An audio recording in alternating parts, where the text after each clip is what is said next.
Hey folks, it's Billy DKY, the truth seeker that simplifies and demystifies. This is going to be my Dowdy Ching review, chapter 3, which this one, I think this chapter is going to be pretty good. And again, this is the book I'm reading from. It'll be the first link in the information section of this video if you want to go to Amazon and buy the book. First, I'll read it to you and then we'll talk about it. Not exalting the gifted prevents quarreling. Not collecting treasures prevents stealing. Not seeing desirable things prevents confusion of the heart. The wise therefore rule by emptying hearts and stuffing bellies, by weakening ambition and strengthening bones. If man lack knowledge and desire, then clever people will not try to interfere. If nothing is done, then all will be well. Okay, so let's start with the first sentence. Not exalting the gifted prevents quarreling. So let's take a look at that for a second. So what happens when you exalt somebody? When you exalt somebody, you're putting somebody up and you're pushing everybody else down. So that's going to make all these people who are very talented or maybe just a little less than that person insulted. So you're insulting a whole mass to lift one person up. And it's obvious that's insulting to the masses of people. So it's going to cause quarrels. So... and that's one of the reasons why I have problems when you put Jesus on a pedestal, or anybody, really, because you're pushing everybody else down to lift them up. So, next time you hear Christians say, Jesus my Lord and Savior, so you want to push everybody down so you can lift him up. Or maybe you should say, oh, thanks for pushing the rest of us down. You know, anyway, less than him, because obviously he was more than a human, which is ridiculous. He was human, guarantee you. Next sentence, not collecting treasures prevents stealing. I mean, if you're going to collect a bunch of stuff, and then that typically means you're not sharing. Because when I see people now with a lot of stuff, what I think is they don't share. You know, when I see somebody with a lot of possessions, I don't think they're good people. I don't think they're smart. I don't think they're clever. I think that they hoard a bunch of stuff for themselves. And it's just obvious. Like, here's the analogy I like to use. Imagine you're stranded on a deserted island by yourself, and there's coconuts on this island. You love coconuts, so it's a good situation. So you store up, you go around the island, you pick up every coconut you can find. You store about, I don't know, let's say you store 1,000 coconuts in this big coconut mound. What's going to happen? Bugs are going to start eating your coconuts and this and that, and everything's going to start getting in it, and maybe even the birds even after the bugs maybe pick through it. So it's not in the nature to have a lot of things, and basically once your base needs are met, and maybe a little bit of future base needs met, your goal is to find a purpose in this life that you believe in and to put your efforts towards that. So you collect a lot of treasures, you can't prevent stealing. Okay. Not seeing desirable things prevents confusion in the heart. And the way I like to look at this one is, you sort of got a destiny. But then you can see a desirable thing, like let's say I'm walking down the road and I see a Ferrari.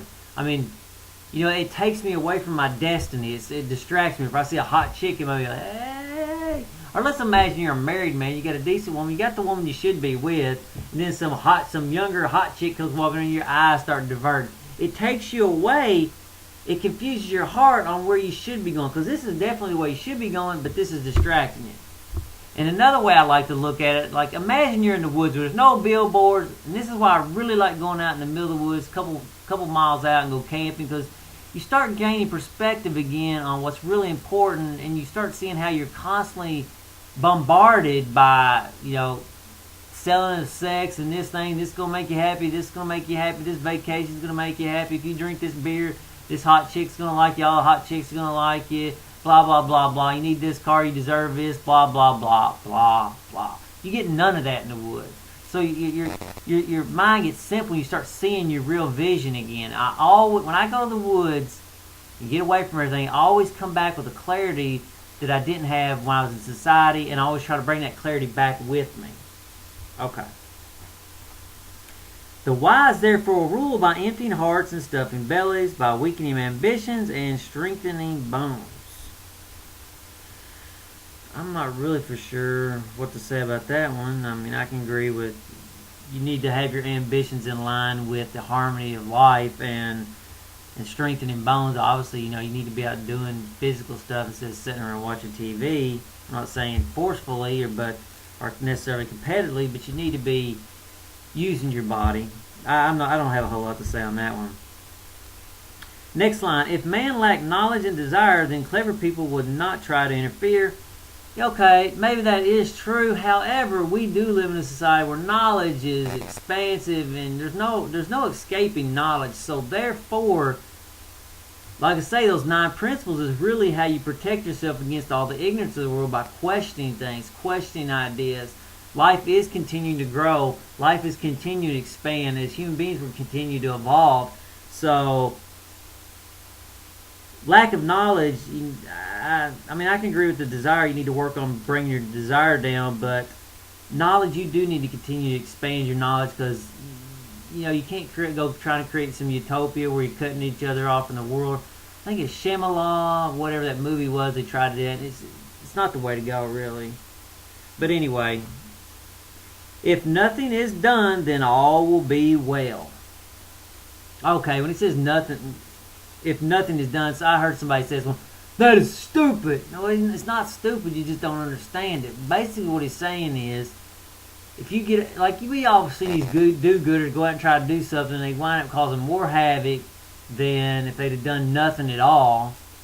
And basically it's what he's saying, just do what you need to do where the Spirit's flowing, and don't go out trying to have all these big ambitions and stuff, and just, if you don't do that, it'll all be well. Like YouTube. Look at what all the changes they've been doing in YouTube. And a lot of you are frustrated with it, and I'm frustrated with it a little bit, but I'm sort of over it now.